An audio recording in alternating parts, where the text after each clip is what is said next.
Welcome to chapter 2 of making our beautiful unicorn art doll. We are going to be making the head in this chapter. We're going to start with the ears because they are jointed, and this is the first little ear, and you can see beautiful little shape. We will be adding a little plug of felt in there to cover that up, but I usually do that once I've added it to the doll. So that one's all ready to go.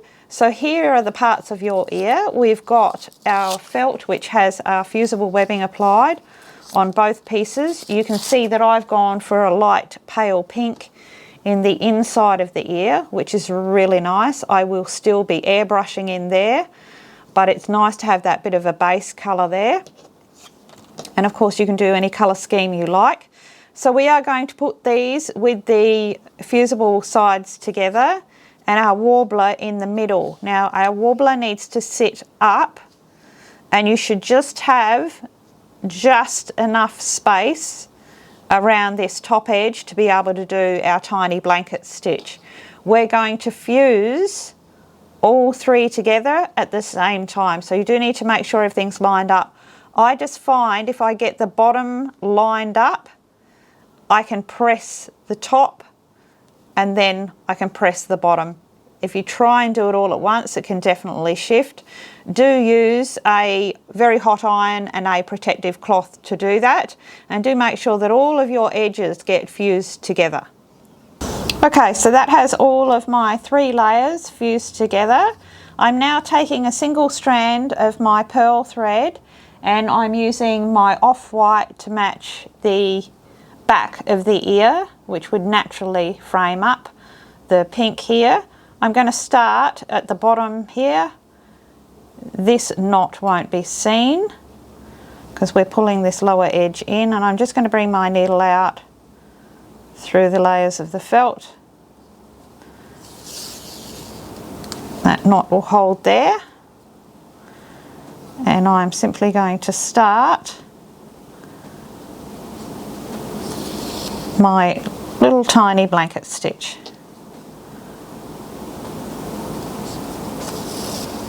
I'm just taking my needle straight through, keeping my stitches really tiny and close together.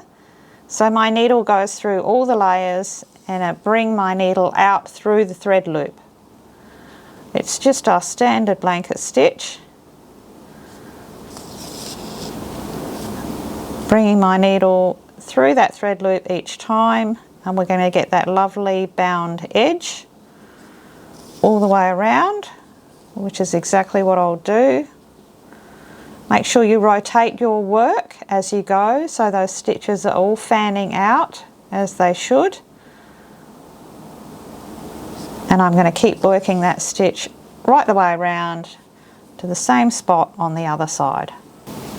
Once you have your blanket stitch done around that ear, you're going to need to find for the next step a piece of dowel. I use a little piece of dowel that is the same size or just a little bit bigger than my joint discs, okay? Because we're going to now take this to the iron. We're going to heat it up with the iron, and the whole thing will become lovely and pliable, and we're going to mould it around our little wooden stick here. So it really does need to be quite warm and soft and pliable. Let me get that heated up. Now once you've got that nice and warm and flexible, we have to act quite quickly here. We're just going to wrap it, and we're going to bring that front edge together. You want to add a clip to pull that in, and make sure that you're pulling it in evenly and that everything is lined up. So you can see the little ear virtually makes itself. It makes its little shape itself. I do like to encourage these little side pieces out a little. So again, just going to make sure that is properly lined up at the front, and I want that to cool completely in that position before I do anything further, and that will just take a few minutes to cool totally. But you can see, and you do also want to match it up with the other ear, so make sure if you have pulled these out, make sure it's the same with the other ear. Remember too, at any time after this, if you need to change the shape of the ear. You can reheat these ears, even if they're all put together like this, with a blow dryer, a hot blow dryer, and then we can still mould it. So it's great stuff, this warbler. So I'm going to let that cool. Now that that ear has cooled, I can take that off and it's going to hold its shape. I'm now going to take a single strand of extra strong thread. I've got a knot in the end, and I'm going to sew the front lower edge together. You do have a mark on your pattern template that shows you how far down you need to sew, but for me it's just about from here where that ear starts to open out and straight down. So I do that by sewing just another very tight small blanket stitch right on the edge to keep that all together. And I'm going to make sure I'm coming through that loop. I'll do 2 stitches to start with, so that's really anchored in well, and it's right on the edge. Don't make those stitches too deep. It's really just to pinch it together, and I don't want a chunky seam there.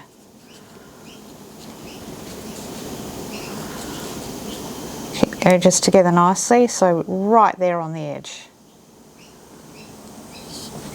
You need to make sure it's nice and tight.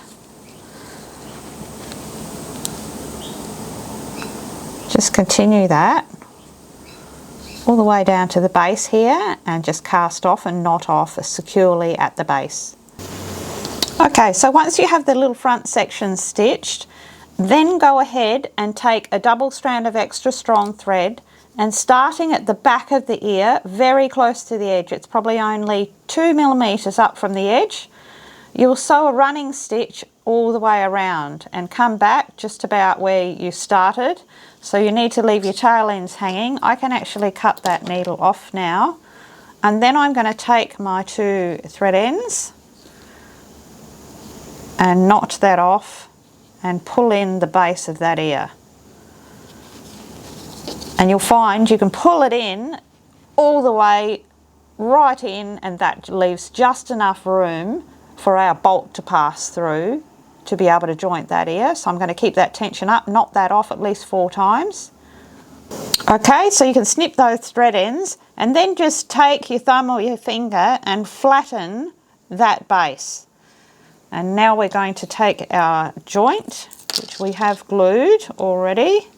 We've glued the bolt to the disc as always. We've just got to slip that in there and let that find that hole that it can tuck in through. And you want to push that bolt with the disc all the way down. And I like to add the other pieces for now because it helps compress the base of that ear while we are creating the rest of the head. And then we have those 2 beautiful little matching ears. Perfect, ready to go in. As I said, we'll add that little circle of felt on top once the head is all put together. The next step is we're going to start sculpting that beautiful unicorn horn. So you will need your epoxy sculpt. So I'm back now with my epoxy sculpt ready to do this beautiful little horn. What we're going to do is create the top section of this horn first. Now, firstly, what I've done, I've mixed my epoxy sculpt part A and B to equal parts, and then I've blended some colour into it with my Jo Sonja's acrylic paints. I've blended in, for me, some Payne's grey and a little touch of silver. It's given me a nice kind of variegated effect, and the reason why I've done that is so that I've got some depth to it, so that when the horn is finished, I can highlight it in the silver paint again, and I'll get some lovely light and dark reflect. Of course, you can make yours any colour that you like, but certainly some metallic paint looks really good in this situation. So we're going to make it in 2 parts. Let me just grab the little joint. So this is the same size joint as we used for the ears. So that's a little 16mm. We're going to be sculpting directly over this section, which is glued. So we have to be mindful of that sizing. I do it in two parts because making the top part of the horn perfectly, rolling it out and getting some nice little detail into it is much easier if you don't have to worry about attaching it to the bolt at this stage. So we will make the perfect little top to the horn, and then when that's perfectly cured, we'll mix up some more clay and we'll make just the little round base that this can sit on top of, and it's much easier to blend it in and get that all secure. Trying to do it all at once well, I just don't advise it. So this part of my horn is 6mm and 6 centimetres, sorry, and I'm allowing for that little bit extra to go on the base to be able to join it. So I've probably mixed up too much here. I've got some water ready. I'm simply going to do a little cone shape with a bit of a twist. So I have my water, because for smoothing and blending, that's what you need. I have got my sculpting tools with me. I probably won't really need them. For now, I'm just going to get an idea of the amount of clay I'm going to need to create a similar size to this one. And I can already see that I've got much more than I need. So we'll work that down again.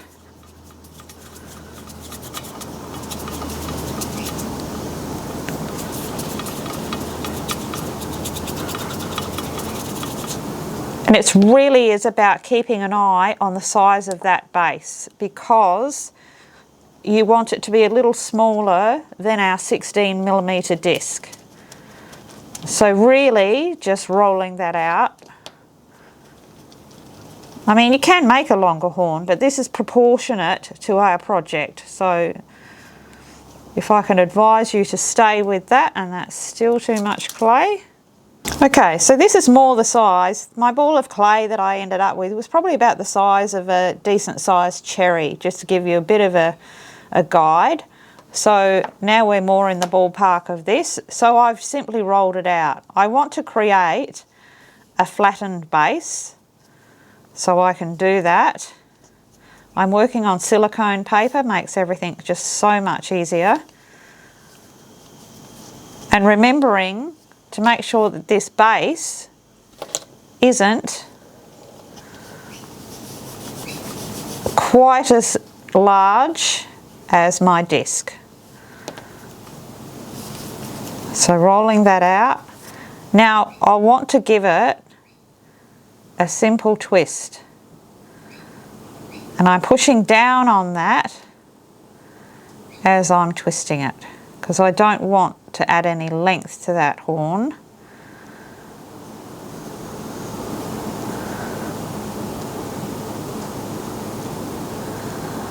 You can certainly go ahead with your tools and add more texture, or just highlight the lines that have been made by that twisting with your tool, just to amplify them a little. It means when we go to add some colour, it's got some nice little grooves to get caught up in. Of course, the tip is nice if we can get it at a good little point. Because it's a heavier base and a finer tip, you shouldn't get too much dropping either side while it's curing.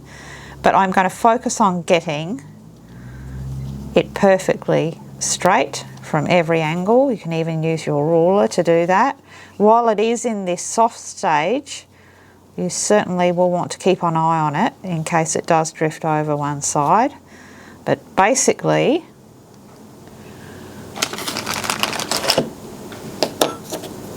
what I mean about adding into those grooves is taking your water and taking a tool and just highlighting them. Just think of, think of a little seashell. And you're just increasing those grooves, but you want everything to be nice and smooth. So go over it with your water, with your fingers afterwards. So as I say, you can make that as plain as you like, or you can really get into that twisting, those grooves. You could also do it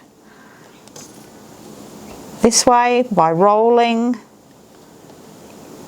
and cutting in as you go, just to create some kind of texture and detail to that horn. And make sure that the base, when you're finished, is nice and flat, and that it is not bigger than your disc there. Alright, so I've left this one to sit overnight, and this is the top part of my beautiful unicorn horn, and that's absolutely solid, kept it nice and straight. And you can see they put a whole lot of detailing in there. I just used an old needle, an old darning needle.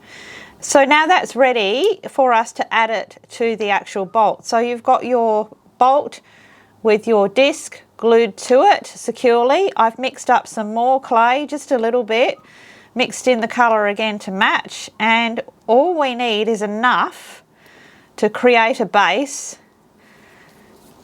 to basically glue that horn in place. So I'm going to roll that up into a ball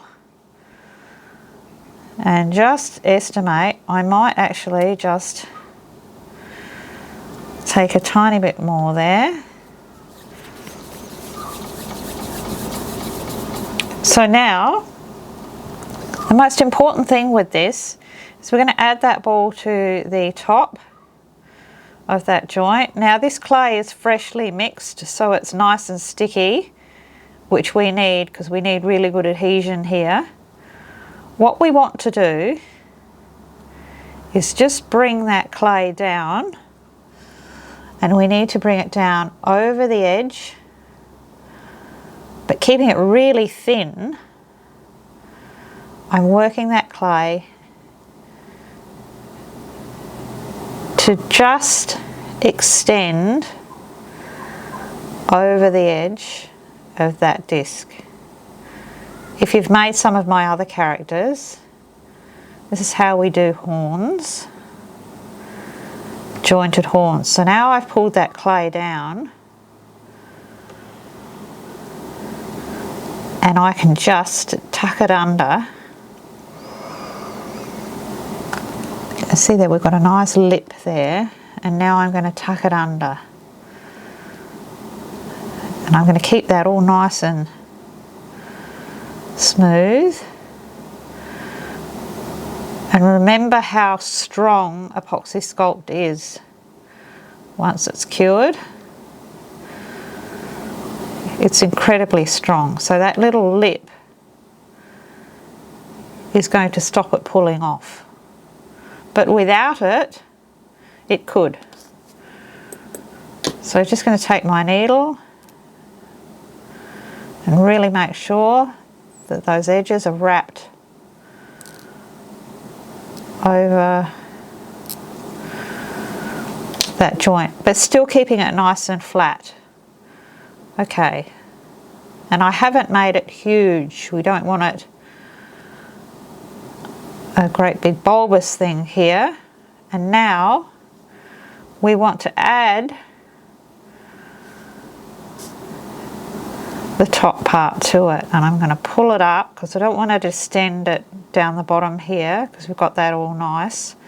I'm actually pulling the clay up into the other section of our horn, and I'm going to blend it together. Like I said, freshly mixed clay, so it's lovely and sticky. If it's too sticky and you're wanting to blend, use water. You don't use talcum powder when you're doing something where you're wanting it to join. So just holding it from the top here, so that's nice and stable, so you understand why we do it in two parts. This allows me to hold on to this section and do as much work as I need to do on the top section without distorting the clay, and I should be able to get a really good join there, and really quite a seamless join. Just takes a little bit of time working that clay in.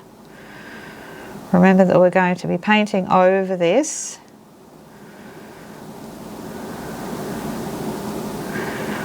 So that's added some more length to our horn and a little bit more width at the base there. I want to check that I'm keeping that base nice and round.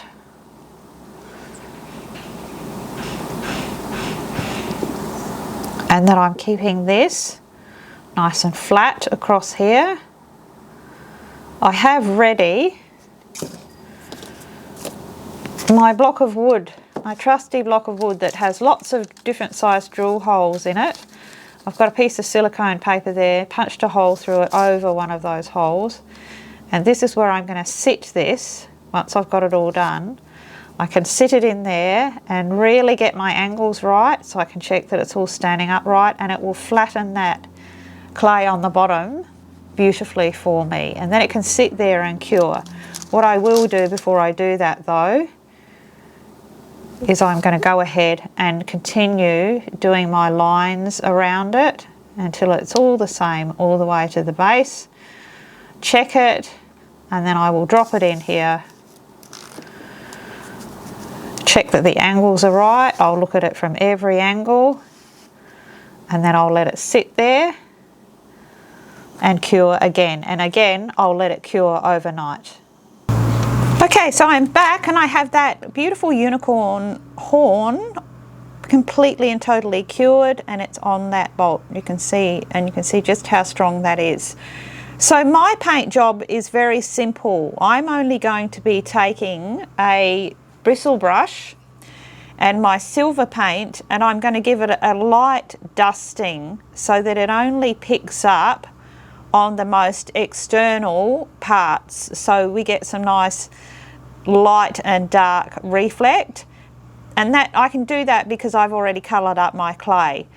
If you have made it just in your base colour clay, you may need to paint the whole horn first, let that dry it off with your blow dryer perhaps, and then add your highlights after that to give it some depth. I want mine to be quite light because my whole project is all done in pastels.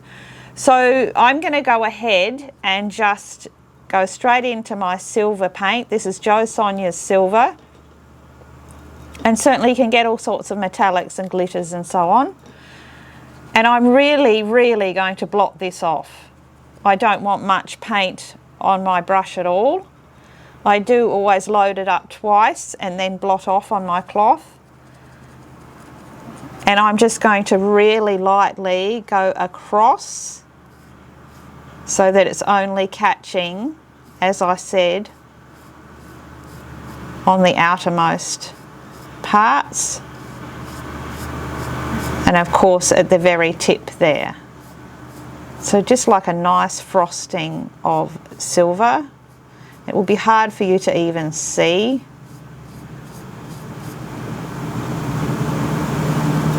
A little bit more paint.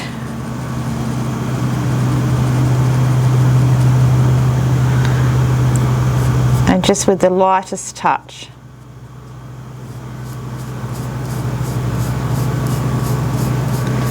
And again, I'll just let that dry completely when that's all done, so we're getting a nice silver finish there.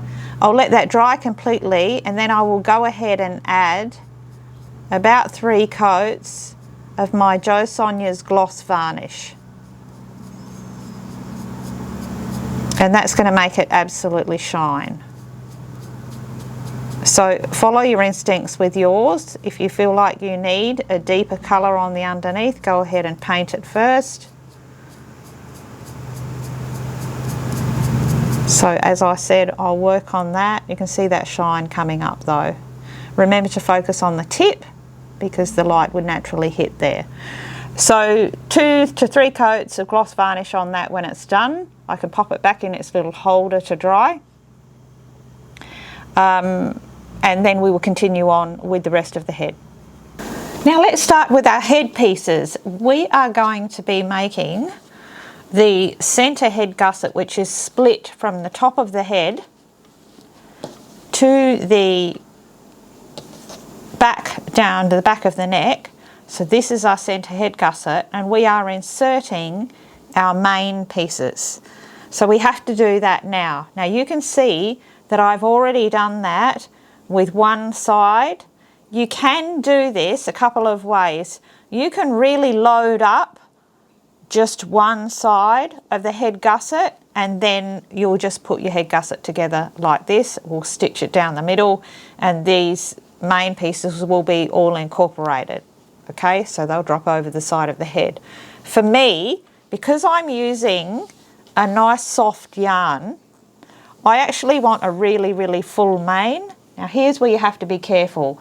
You can use your braided cord, and you can cut your lengths of braided cord and you can stitch those in place. If you've made my unicorn on Pay It Forward, you'll see the way that I did that with braided cord. I think I did braided cord, perhaps I didn't, perhaps I used. Anyway, the concept is the same. You only do it on one side and you lay them out and you stitch them into place right close to that inside that seam line.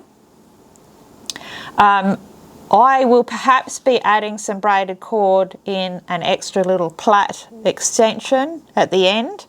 I'll see how I go, but for me, I'm really loving how this yarn is working for the whole project. And as you saw, this is what my tail is, okay? So I've cut lots and lots of lengths of 40 centimetre. I've made it really, really long because it gives me the option of her having beautiful long hair, or I can certainly trim it if I want to. So cut lots of lengths there. Now with this one, as I've stitched them into place, I've really stacked it up. And remember that you're stitching it like this to the right side of the fabric, facing inwards. This is your centre seam. So I find it really easy to just slip it under the machine, put your foot down right close to the edge, and take your strands and slip them up under the foot as you go. Stitch a few in place, add some more, add some more, add some more. I find it super easy. It's the easiest way to make any kind of a yarn wig. Okay, so while this one's really stacked up thick, I have to be mindful of the fact that if I add some to this side, that's going to be a really thick seam, but it's not going to be too thick if I don't really stack this side and I'm using a nice soft yarn. I couldn't double stack it. I couldn't do it on both sides if I were using braided cord because it's just too thick. You're going to end up, you can't even get that seam together and you can't even get it under the machine. So now I'm going to be a bit more conservative with this side. Sorry, with this side. And you do have your marks on your pattern templates that show you where to stitch your main pieces. Okay, so for me, this is the neck area and this is right at the front of the forehead. It's only a little space. Don't do anything beyond that because you need to leave room for a seam allowance. And here at the bottom of the neck, of course, this is where the neck bolt goes in, and we pull that under, so we need that space. So just fill it, depending, like I said, you're going to have to make your own decision about how many strands you put in place. But just remember, when it's done, you've got to be able to put two together. Another way to check it is once you've done one side, just fold it over and have a look at how thick that is, and you'll be able to decide whether or not you're going to be able to get something doubled like that under the machine, and I certainly can. So now I can go ahead and add a little bit more to the other side. It just means when you finish the doll that the main parts, and you've got hair on both sides, you get that option. Okay, so now I have both of my pieces with my main pieces. You can see this one much more loaded than this one. This one's fairly sparse.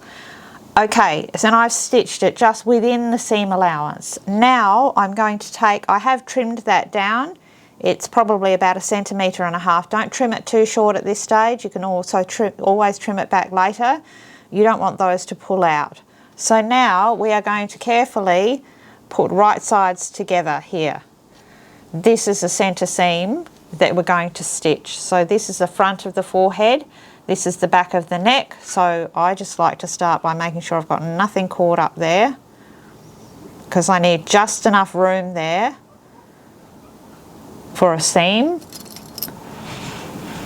Just pop a clip in there and then match it up at the end. And I'm going to overcast this, and I will be overcasting it, and I'll be going in and out through this way when I'm overcasting, because this bulk is in the way, and that way I'll make sure that I'm lining up these two edges exactly.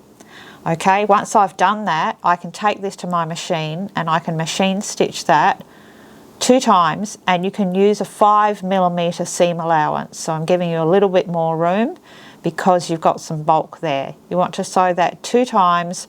Make sure you're back and forth on your start and finish. If you can bring your stitch length down to a number 2, it's going to make sure that all of these little fibres are all caught in some stitching so they won't pull out afterwards. Okay, so now I have that centre seam stitched, and I've trimmed that back a little bit more. Leave enough there that it doesn't pull through, and all of those main pieces are nice and secure, and I've got a nice amount of main there. As I said, I've kept some of my wool, and I'll be able to make up some extra little braids and add some charms and so on to put right at the very top and drop down around her face. So many things you can do with her hair. So now we're going to take this front piece here where we had only just enough space to be able to add one seam and add the other part of our head gusset. I've just opened up the overcasting stitch that I did there so that I can pinch that seam nice and flat. So we're now going to line up that centre mark with the centre seam, clip that in place, and then I am going to overcast and stitch with a 4mm seam allowance 2 times that seam there. You can see that spot there, that's where that little beautiful horn will be jointed. Once I've done that, I'm then going to take my lower piece and we're going to do the same thing. We're going to line them up, and we're going to overcast and stitch 2 times with that 4mm seam allowance, and that will give us our full completed centre head gusset. I now have all of those head gusset pieces together with our beautiful mane incorporated into that back head seam. Now we're going to take our side head pieces and we are going to start sewing this gusset into, first of all, one side of the head. So we're going to put right sides together. So this little short part, that's the lower portion of the head, and we're going to line that up with the bottom of the neck edge, and it's got to follow, we've got to go all the way around. We're going to travel all the way around right down to the back of the head there. And we're going to pin it in that 3D fashion, which is pin through all the layers, take our pin and take up some of the fabric on the other side and push our pin head all the way down.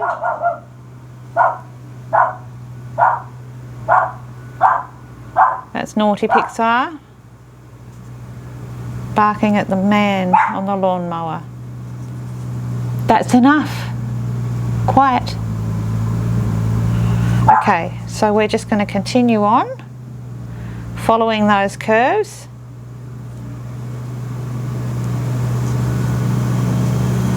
Now I find that some of these curves are a little tricky on the machine, so you can decide whether or not you tackle some of it or all of it on the machine. Certainly over the top and the back of the head, I sew that on the machine, but the other parts going down around the nose and down the front of the neck, I will sew with a stab back stitch by hand.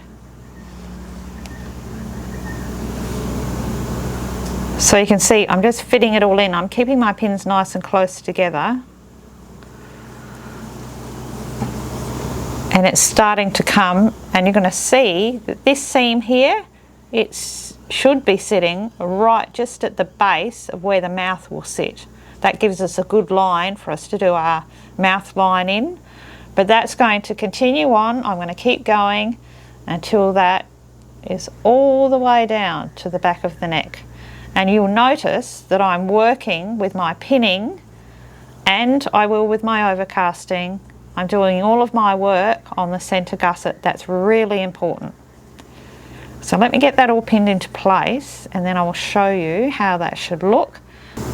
And I might also add that that seam there on the lower head gusset there, I've opened up my overcasting stitch and I've flattened that seam out, that little part that is going to be the mouth. It just means that the whole front mouth area will sit better. Alright, so let me give you a close look at that. So what I've done is I've pinned that whole entire head gusset to the side headpiece, one of the side head pieces, and I've done it from the head gusset piece. So I've started down here and I've just pinned it all the way, and then I've overcast it all into place. It is absolutely imperative that you overcast this seam. That's true of all of my work, but particularly this one. There's so many curves in it that everything needs to be anchored in place, and you can see there already that we've got that beautiful shape. So coming in at the neck, out under the jawline, coming in again, we've got the nice mouth line there. It's sitting in the right place. You've got all your little subtle curves all the way through. Also, you can see that it fits perfectly with no easing, no stretching. If you've kept to your seam allowances right the way through, you'll find that it will fit perfectly, as you can see here. Okay, so what I'm going to do now is I'm going to machine sew probably up to about here, and then I'm going to hand sew the rest of this with my stab back stitch and my extra strong thread. See how you go with it. You might be able to get right down further down here, but I really recommend this section here that you hand sew it in place. Once you've done that, you can go ahead and add the second side head piece in exactly the same manner. Now all of the hand sewing and the machine sewing of that in place, make sure you're doing it on the centre head gusset. Then when we go to add the second one, which we will do, you need to be sure that you're not capturing any of this mane in your sewing. So I'll start down here and I will start again. I will start pinning and overcasting that second piece into place to match up, and the whole time make sure that you're pulling that mane out down the bottom of the neck. It's another reason why we don't use anything that is too bulky that can't be condensed. We'll end up with all of that little ponytail poking out at the bottom of the neck. And when you do your sewing and overcasting, just be sure that you haven't captured any of this within that seam. And it is a 4mm seam allowance, and your machine sewing, you sew that seam twice. Your hand stitching, you use your extra strong thread and you sew it once. Now once you have that whole entire head sewn up and you check that everything is nice and even all the way through, go ahead and make your holes for the horn and for the ears. Now the ears, you've got 2 marks at the side there on your head gusset pattern template.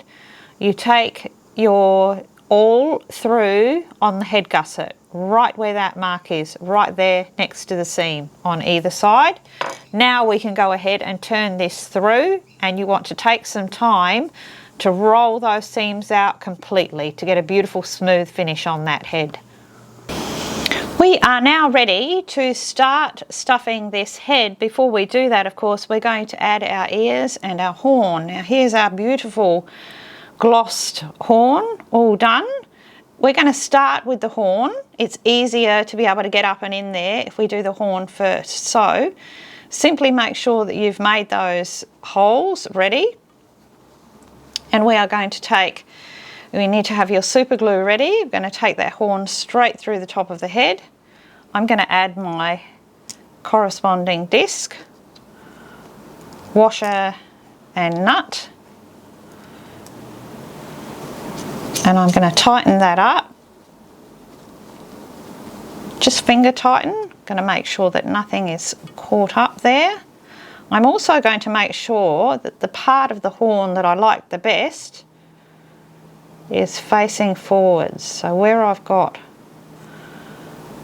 all of that lovely detail, I think I'm going to go with that. And then I'm going to get up in there. You can see that's all put together. Take my spanner and I'm going to tighten that up super tight, because obviously this is just a joint for joining, it's not for movement. So I just want it to be super tight and secure. Once that's done, I'm going to take my super glue and I'm going to add a drop just in there in the threads of that bolt, so that that's never going to come away. Now, a word of warning about super glue. I have had a couple of people come to me recently, message me recently saying, I got super glue on, you know, another part of my doll. This stuff, if you get it anywhere else, you can't dissolve it, you can't get rid of it. The best you can do if you get a drop of it somewhere is add a patch to your doll and make it intentional, make it part of the design. But just be very careful. So it really is about getting everything out of the way and then going in there and that one drop, keep the angles right. One drop will do it, and then you won't have any mishaps. But it does happen from time to time, but there really isn't a way to dissolve that glue. So next we're going to do the same thing with the ears. So the ears go in, of course, one at a time in exactly the same manner. And remember, I told you the holes are made on the inside of the seam into the gusset. Going to take that through. And your ears should be facing directly forwards. Also, in here, where that seam is, because your bolt is coming out right next to that side head seam, you want to make sure that that side head seam is facing outwards. Don't have it caught up coming into the bolt. Everything's going to sit nice and flat that way. Again, you're just adding those other pieces and finger tighten that. And also again, we are using these joints for connection, not for posing, so they just need to be nice and tight. This is so much fun making this project because it just starts to come alive in front of you. So I try and line up that centre seam of the ear with the centre seam of the head. It's the best way to go about doing it. You'll get the ears absolutely perfect.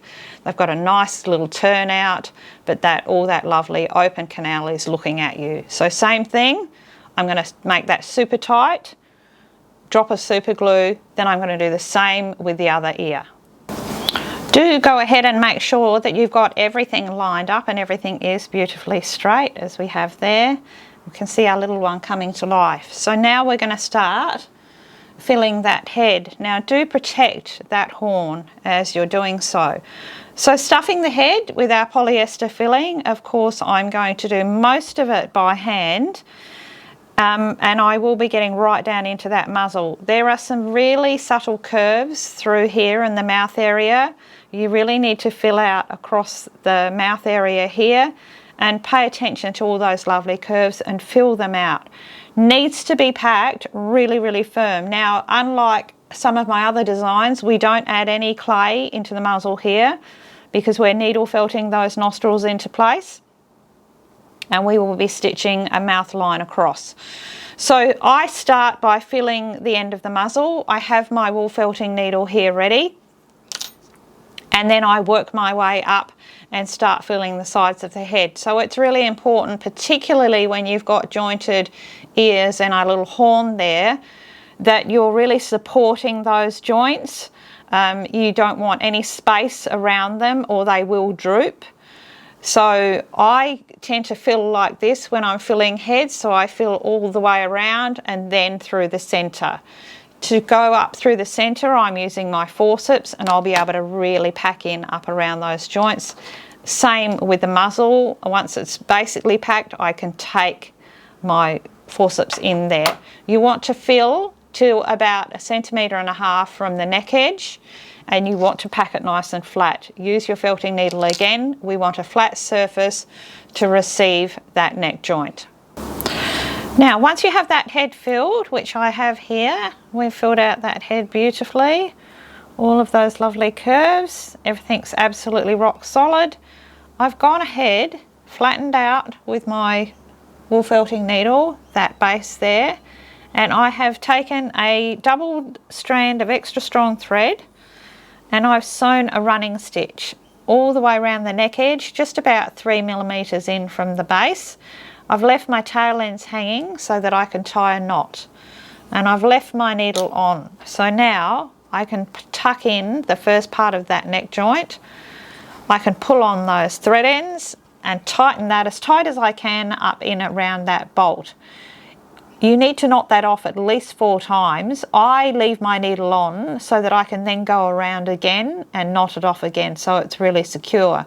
When you are knotting off, if you're doing it, you haven't got anyone with you, just use your forceps to clamp that first knot while you tie the second one. It'll hold it nice and tight for you. So with that neck bolt in, that neck joint all nicely tied up, we are now ready to start with our facial features. We are going to start with the eyes. If we do the eyes first, it will help us with needle felting in our nostrils and getting them in exactly the right place. So for the eyes, where they sit, I can give you an approximate measurement on mine, but remember that everybody's sewing is different. First of all, where the eyes sit are just as the curve starts to fill out here. It's just a little way up that curve. Have a good look at where mine are sitting. And mine are, I've made my hole 1¼ centimetres from the centre seam.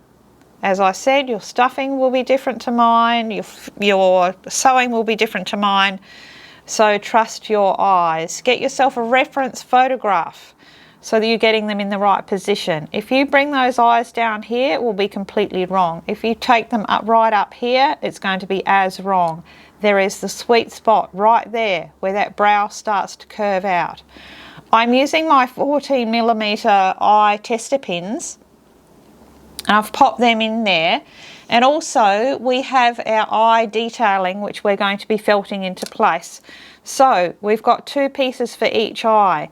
For the under eye, I'm using a pink, so the same pink that's in the ears, because I want a pink inner eyelid. You could have all sorts of fun with this by lining the eyes with a pretty colour. You can almost imagine it's something like an eyeshadow or eyeliner. Because of the type of mystical character that we're making here, we get away with that. This is just plain felt. This is the normal 1mm felt. If you can get your hands on 2mm felt, this is pure felt. The top layer I've cut with 2mm. If you can't, it's fine, cut it with 1mm. No treatments on that felt at all. And what we need to do is to pin that one into place temporarily, and it will give you a good idea of whether or not you've got the eyes in the right position, because putting this eye surround on changes everything as well. Remember that they'll be felted down, so sometimes you may need to shift your eye position. I've already checked mine, and mine are in exactly the right spot, but do pin those into place. Have a good look at it from every angle and check that it's right. Okay, so now I'm going to take those eye pins out. I've made a nice deep hole with my awl in each one, and I'm aligning that, going straight in and heading out to the centre back. Taken my awl right in, and I've done that and created a passageway again with the other side. Then you want to take your eye, your beautiful glass eye that you have ready. We take a long doubled strand of extra strong thread. We're going to fold that in the middle, so we've got 4 strands, and we've got that little loop here. I'm going to take that loop through the shank of the eye, open it out and take all of those ends through. Then we have that eye nice and secure on 4 strands of extra strong thread. Then you're going to thread those ends onto your largest doll needle, which I've already done with the other one here.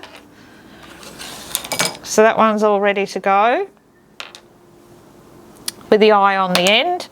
I'm going to take my needle straight in and follow that pathway that I've made, and I'm headed out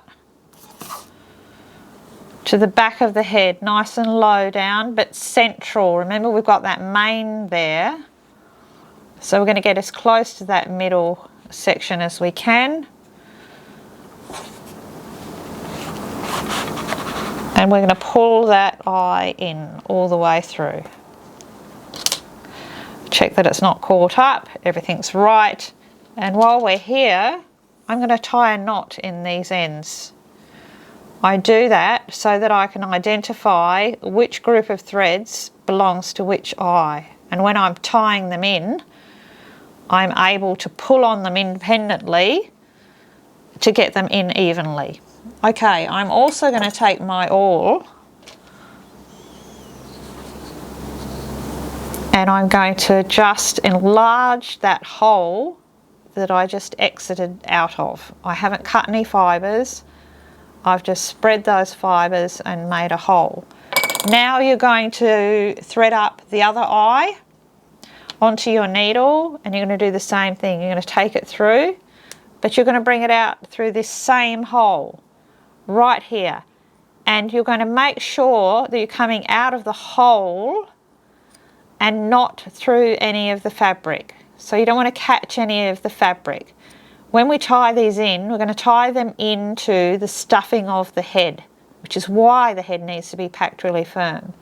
If we tied it in if we put them next to each other and we tied it in, when we tied it in, there'd be a great big divot in the head. So the knot will sink in to the stuffing of the head, and this back of the head will stay nice and rounded. So let me get the second one in place.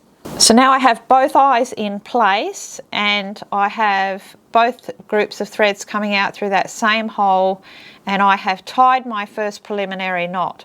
What I need to do now is I need to press on those eyes, position them and tighten that knot, pull it right in super tight. You need those eyes sunk nice and deep, and I will knot that off, keep up that tension, check that they're pulled back evenly, and then I will knot that off at least 4 times, and then when I snip my thread ends, that knot will disappear into the back of the head.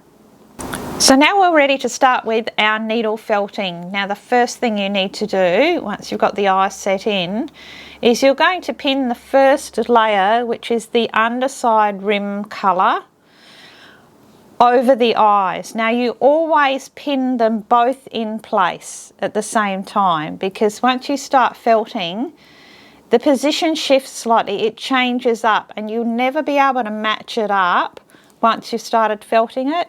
You put them both on the right position, then when you felt them in place, you do the same on each side. They will felt in like a mirror image. Okay, so you never pin one on first and then try and match it up after you've felted it.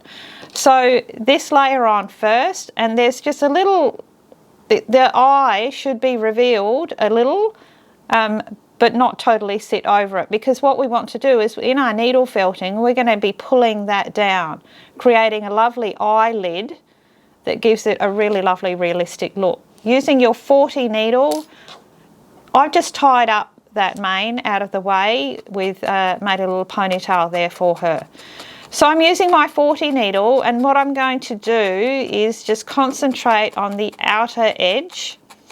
The angle that I've added these is almost straight across, but it has a tiny tilt upwards.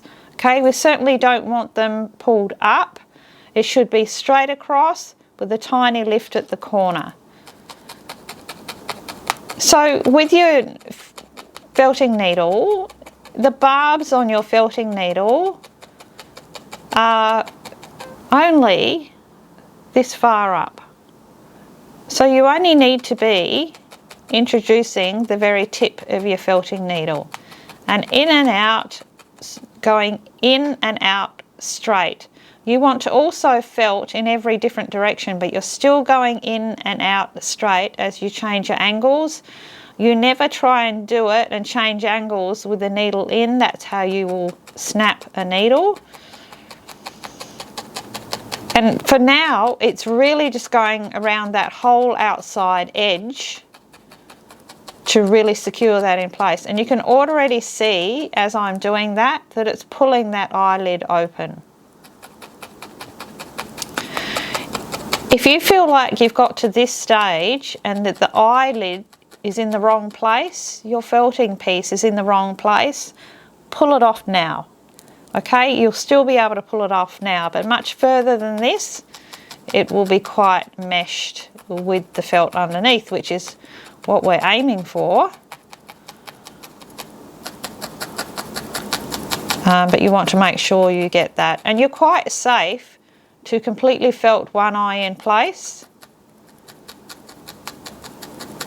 and then going over and doing the other. Because you've pinned them together, they will felt together the same. So I'm going to take my needle and just over the top edge of that eye, I'm going to start creating a little line that's really lifting and pulling that eyelid back. So now we've got a much more open eye, you can see, than that side. You want to do that on the bottom edge as well.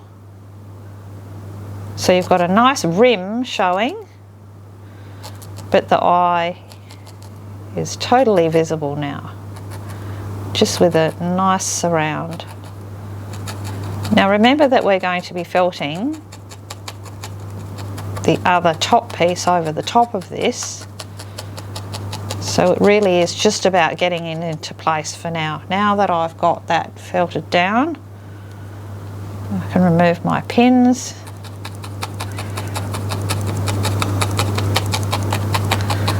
And it takes a while. Needle felting takes a while. It takes me a while as well. It's something that I absolutely love doing. I thoroughly look forward to the needle felting parts. I find it very therapeutic, which maybe says something about me, that I like stabbing things. But just the motion, I really like it. And also, you've just got so much control over it because it does take a while. You can see mistakes happening and you're able to correct them. So now, I'll give you a close-up there. See how there's a lovely rim now around that eye? Now when we add the top piece, we've got that beautiful little pink rim that's going to poke out. So what I'm going to do is just repeat with this side before. I'll have both of those pink pieces done before we add our next pieces. So after some time working on those little eye surrounds, this is where we're at. So we've got a nice clear eyelid around each of those eyes, and you can see that they are both perfectly matched. Now we've felted that in just to that degree. We're now going to take our top pieces and we are going to pop those over the top. So I'm actually going to make sure that I'm capturing that lovely inside eyelid by pinning that.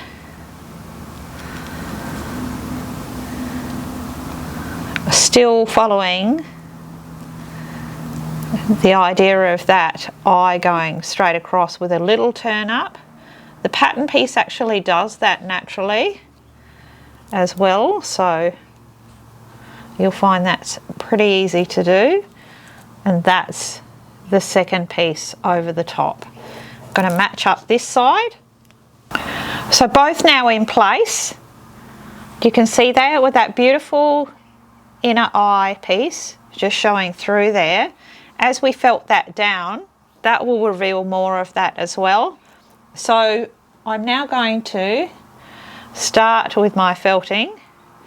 Now remember, this is 2mm felt, so it takes a little more felting than the 1mm, but what you want to end up with is that this felt becomes completely at one with the head underneath. It should really totally blend, and as I said before, this takes some time. It really does. And you need to make sure that you're focusing on that outside edge so that you're beveling that out and rounding it out, which means you've got to come in from every angle. You need to be felting from this way, straight up and down, so that every sort of cut edge there just becomes a fluid blended piece with the rest of the head. I'm also going to be pulling, as I did before, on this section here, which is going to pull that eyelid back and reveal that lovely eyeliner on the underside. I will also make sure that I'm really cornering the fronts of the eyes and the corners of the eyes at the back there. So again, I'm just going to take my time and work on that, remove those pins as it starts to felt in, and use your hands to be pressing and moulding that felt as well. The warmth of your hands and your fingers makes all the difference. Compress that down, then back it up with your needle. So let me show you how I'm going with that second eye piece there. Now, just such a huge difference between this eye, which is all felted down, and this one. So you can see that piece pinned on top and just how sculpted that second one is. Okay, so for around about half an hour of tapping away and shaping. Now, to give you an idea of a couple of other things I've done, I've really pulled that front corner in and created a nice little line there at the front. As you can see, just doing so with your needle, creating that nice deep line. And I have gone ahead and also created that line up over the eyelid again, bringing it down to the back corner of the eye. And I've also created that line coming from the rear corner of the eye and brought that out. You can bring that right out if you like, just by using your 40 needle, moving at little increments and really stabbing that in there. The edges are beautifully flush, and that's just about perfect. Opening up the front there, it gives you a better vision of the eyes when you're looking at the animal from the front. So now all I need to do is just match up the opposite eye. So there's our beautiful girl with her gorgeous felted eyes, and we're certainly going to be doing our shading, which will bring those up even better. So our next step is we're going to create some nostrils at the side here, which is going to bring that side of the nose out. We're going to need our felting mat for that, and again our 40 needle. Now what you need to do, I've got two little wads of wool roving here, and I've made those by tearing some of my wool roving. I've pulled it into very fine pieces, and I have estimated about the size that I'm going to need, and I'm making these little stacks, and I'm making it by tearing. You don't cut your wool. And I'm making these little stacks. I don't want them too long, and I want them relatively tidy at the ends. So I keep tidying up those ends as I go. I want to end up with a little wad that is thicker in the middle and tapers out to like an eclipse shape. You can see it's still quite soft there, but there's all these little strands that have been brought together. And I've got two piles of about the same size. That's why I'm going to do that now so that I keep that balance.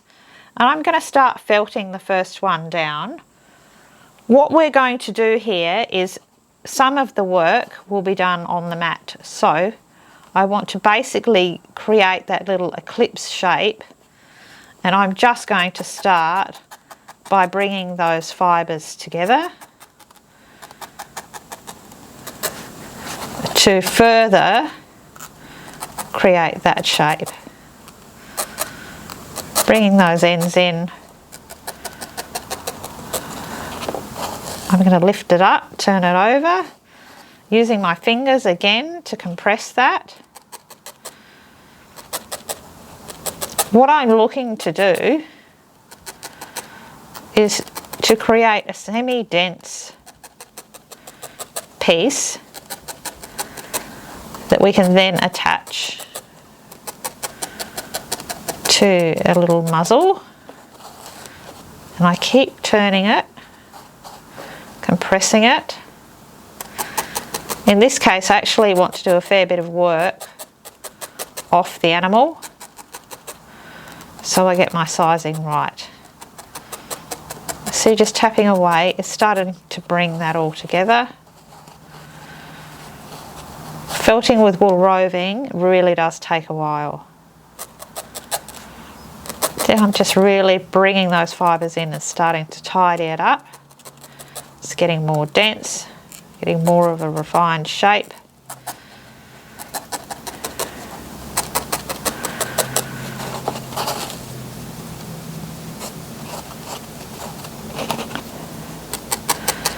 Tap, tap, tapping away.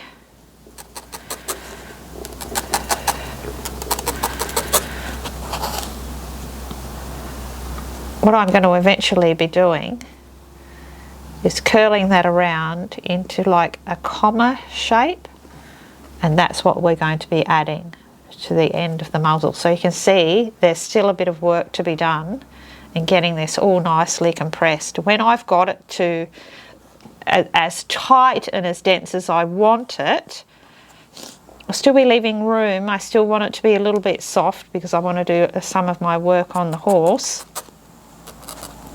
on the unicorn. I will do the same with the other one while they're both lying out straight and get them almost exactly the same. I now have those two beautiful little, they're like little tiny dreadlocks, but they're still soft, so they're still very workable, but they're both the same size. Get yourself a reference photograph if you can. I've just got this one on my phone here. This is the shape we're going for, only this is on a horse, and remember we're making a storybook style animal, so we want it not so harsh as that. So certainly softer and not so open, and definitely because it's a little unicorn, they're actually depicted as being quite fine, so we're going to bring that down and make that quite fine. So if I can just give you a measurement on these. So my finished little dreadlocks measure around about 8.5 centimetres, and that works just about perfectly for this. Now it's a little comma shape that we're making, and it's going to sit up and around like this and curl around. So first of all I'm going to get my centre point in place and just take my needle, my felting needle, and I'm just going to start tapping just the bottom section into place. Just holding that there.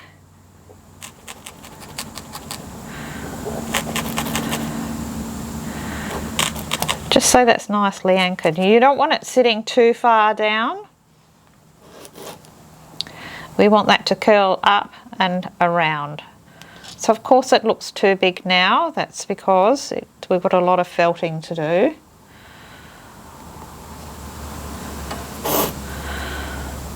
But just securing those edges.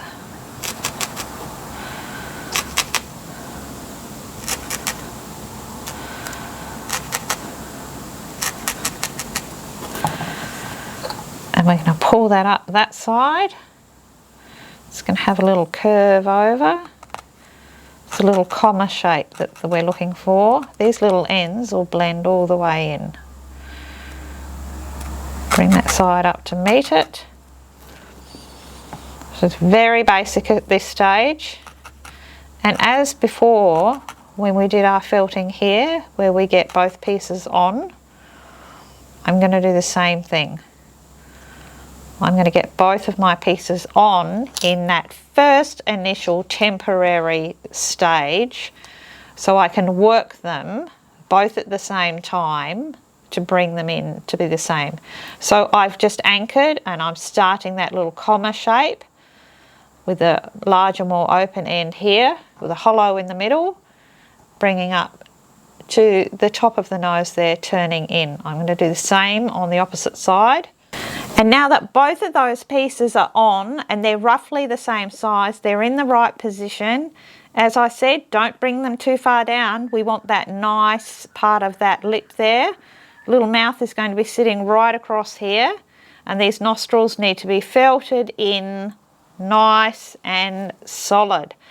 So remember, it's a comma shape that we're going for. So this will turn in and pull up into here. This edge will come over, so this will be fanned out, and this will be the most open part, but remember that we're toning it down. So I'm going to start refining the outer edge so I know where my boundaries are. And again, it's felting from every direction, every part of this. See how this is all soft? It should be absolutely rock solid when we're done, and it will all look like it's just sculpted into that head. And this part takes some time, but because you've got them both on, you can be working on two at once and getting them absolutely exact. So just think of that comma shape that's coming down and up. Well, it's an upside down comma, isn't it? Down and around, turning into here, bringing that out and giving yourself some nice, just a minimal opening here, which will happen as we start bringing everything down. So felting from every direction, but I like to first define my outside shape. All right, so let me show you my finished little nostril detailing there, and you can see that I have now blended all of that in. Bring that up really close and you can see everything's absolutely solid. It's all perfectly at one with the rest of the head, nicely matched up there. So we just have that little comma shape coming down, and then at the base here I've split that nostril down and given it that natural nostril cavity coming down. So you just do that in the same way as we did here, making our lines with our needle, and made a nice indentation blending right into the underneath there. So it takes quite a bit of time and patience, and once we airbrush that, it will be absolutely beautiful. So our next step and our final step before we airbrush is we're going to sew in that mouth line, which is really, really easy because this seam here, I've designed it to sit perfectly across the mouth line, so that's where we stitch. We're just going to drop a stitch straight across. We're going to take a double strand of, I'm using 5-ply pearl thread here, a little bit thicker. I've chosen brown rather than black because my colours are all quite soft and I want to stay with that. And I'm going to come up from the underneath here. I'm just going to make my way to give me access So I've got a knot in the end. And I'm going to go back into that same hole I just came out of, and I'm going to bring my needle out just a little way from the side of where that seam sits. So it's just about, let me put a pin there. It's just curving up just a fraction from that mouth line, and it's probably about just a little bit less than a centimetre from that seam. That pin's going to help me find that spot, and you need your largest doll needle to get through here. Can take a few goes to find that exact spot.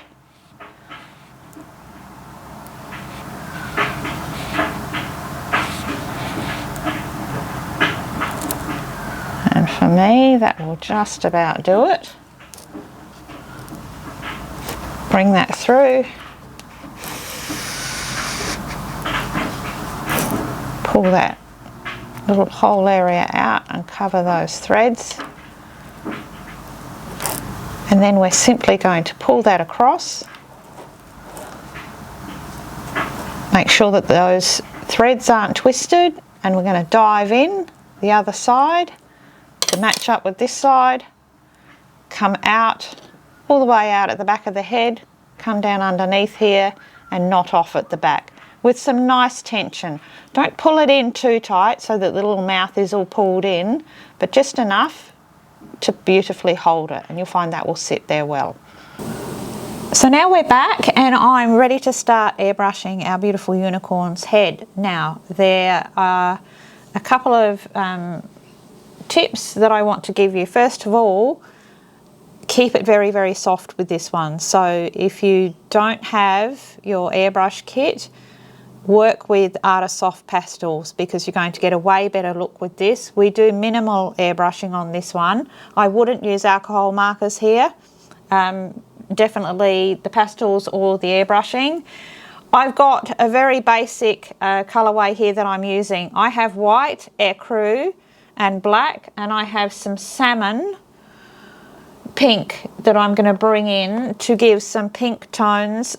I'm assuming that most people will be making this up in an off-white, but of course your unicorn could be pink or anything. You can make them quite phantasmic if you like.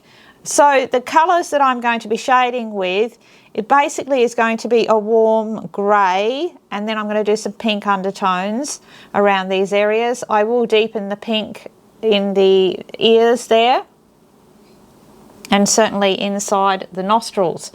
So for now, I have my little test piece of felt, which is the same felt I'm using here, and I've worked out a really, really soft grey, which is what I'm going to start with.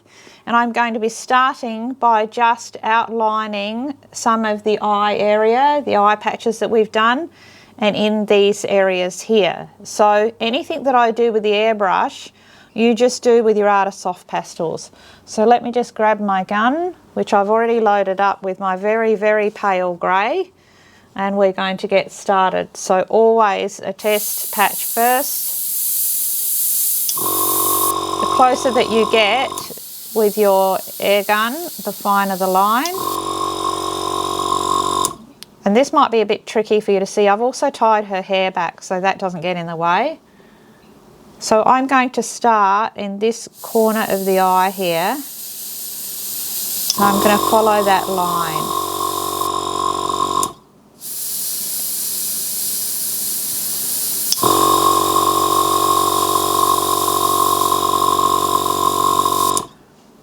Right up over the top.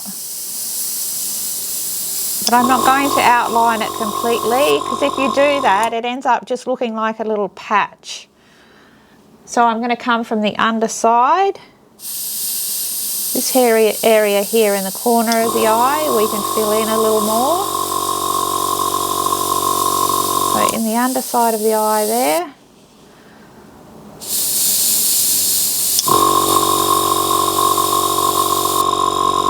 I'm going to go right into this corner and follow that little line that we made. Also at the front here. And then this little line that I made there, I'm going to get right in tight and just colour that up. It just gives it more dimension.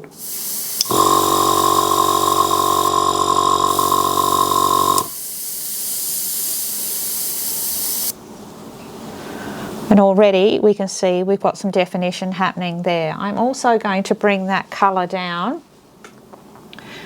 and just, perhaps we'll just do one side at a time. So I'll go in, I'm going to be going around the nostril area, but I'm also going to pull it up a little on that seam line. Then I'm going to go under the nostril area.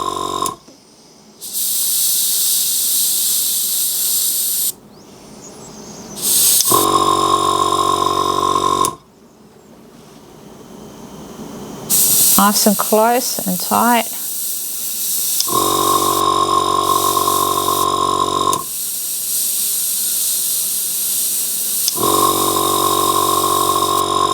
But I don't want to go all the way up here. So just on the underside. I'm going to fill in here. Taking it more into a little triangle, into that eye area. You can see I'm just keeping it really, really soft. I'm then going to go under the little mouth. I'm going to increase that little smile there right in the corner. Then I'm going to follow the underside of that mouth area.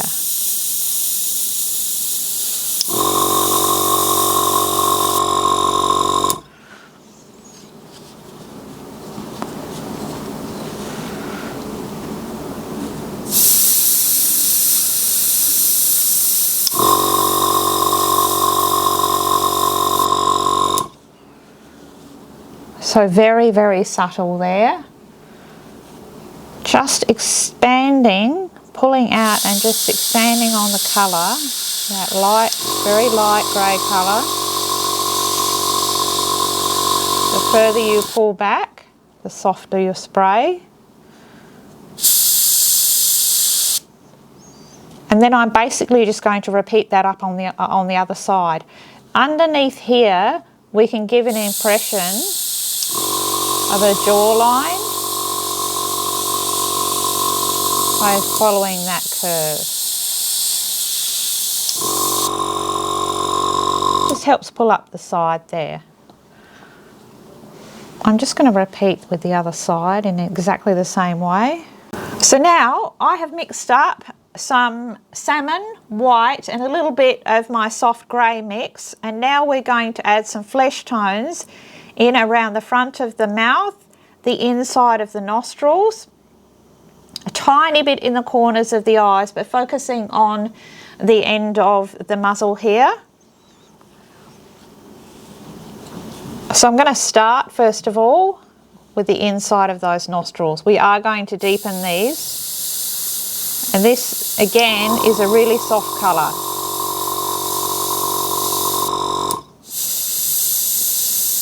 But the pink will really bring this to life.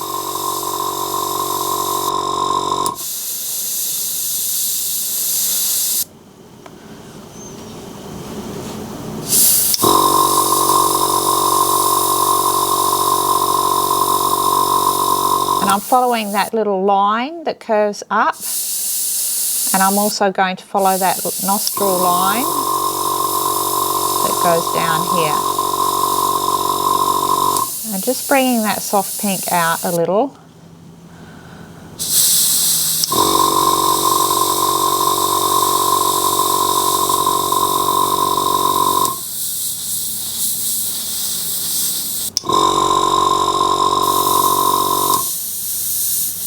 Around the lower curves of those nostrils.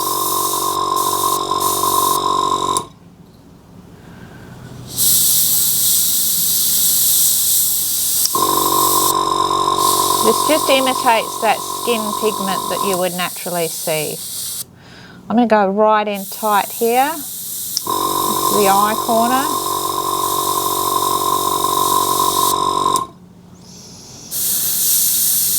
I've already got those lovely pink eyelids, but it just helps pull all of that together.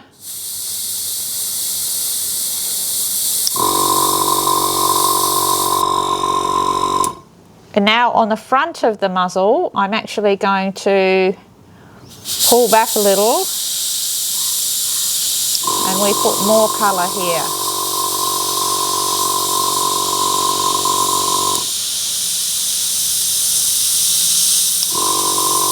You'll get a wider spray as you pull out, and now that's really giving that mouth area a beautiful look.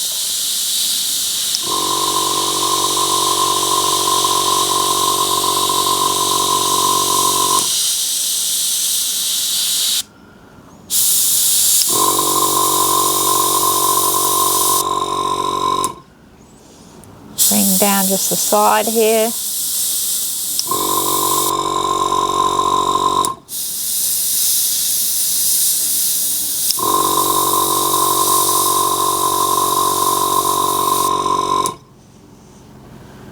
And just a little bit of colour under that line.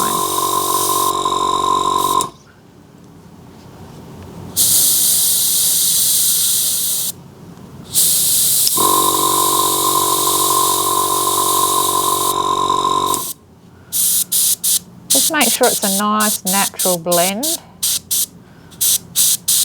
can make that quite mottled. Same with your grey, you can make that quite mottled.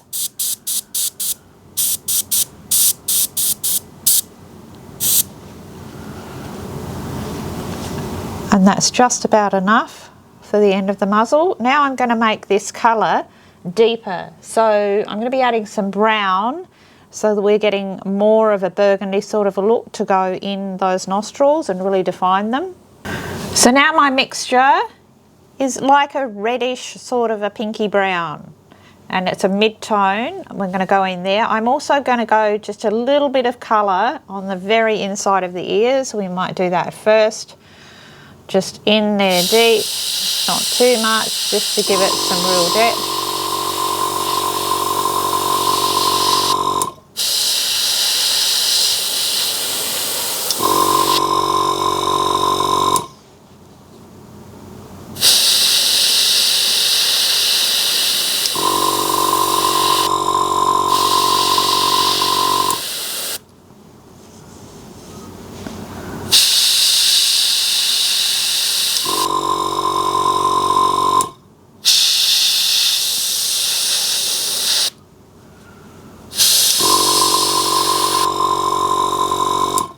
Go, those ears, that little bit more colour, and now we're going to do the inside of the nostrils, and I'm going to go in nice and close.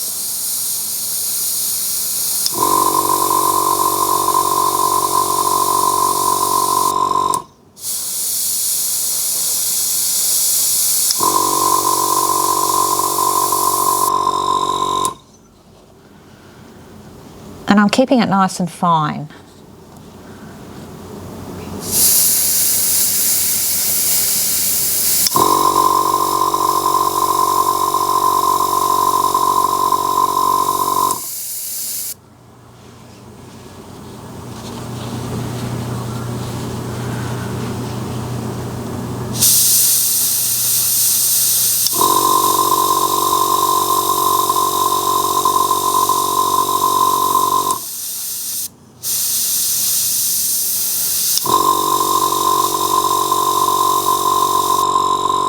The darker a colour is, the more it sends your image back.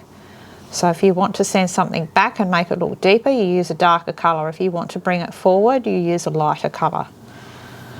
So that's really starting to make those little nostrils stand out there now. I am going to add a little more brown to this mix.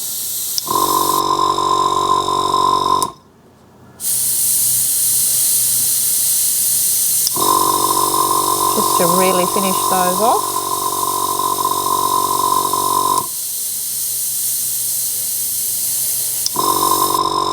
Remember to be watching your shape too as you do this. I will go down that little channel just a little way. as I have there.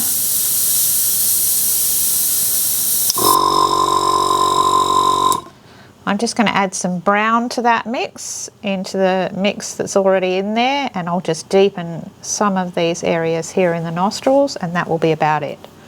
So for me, that's as dark as I will take it. So I've kept it all nice and soft. I've gone in right at the end there and gone in with just brown. Kept it all varied, but your deepest colour should be down in this deepest curve of the nostril, down here, and keep it quite varied throughout the nostrils. So those little different colour tones there of the pinks work really well. And with all of this lovely mane around her, it's just enough. So if you are using different colours, perhaps you're making, you might be using pink felt, your shading should just be a deeper version of your base felt colour. Okay, so that's as a general rule, but I think she just looks absolutely stunning. And our final step with the head will be that we're just going to cover up those little bolts in the ears. So for the final step on that head, you can actually do this before airbrushing, totally up to you, is to add those little covers to cover the joints in the ears. I simply take my 16mm joint and roughly cut around it with just a plain piece of felt to match. The way that I do it is I take some clear craft glue and add it onto my piece of cardstock there. I take a wooden skewer or something similar, roll it in the glue, and I take it in there and I add the glue to the bolt and all that area, because if you add the glue to the piece of felt and then you go to pop it in, you'll drag glue all down the ear, the inside of the ear. That's why we do it this way. So very carefully get that area all glued up, and then with something like, I use my little forceps, I will just tuck that in there. It's very easy to do, and then you'll get in there with your knitting needle. I've already done this one, so you can see this one in there, and you just want to push all of those edges down, and that will be beautifully and totally covered. So that's it for our head, all done. We are now ready to move forward. We're going to put this beauty together. Look at that mane. I'm going to be adding some extra braids as well. I also am going to be adding some lashes, not huge lashes, but just a few on this back eye line here, which will be lovely. I'll be making a couple of braids. I'll show you how to do that with some charms in, and then we can attach it at the top and it can drop either side. So just beautiful. Keep your colours soft, and it will be perfect. So I'll see you over in chapter 3. We're going to put her together and we're going to make her clothing and her accessories.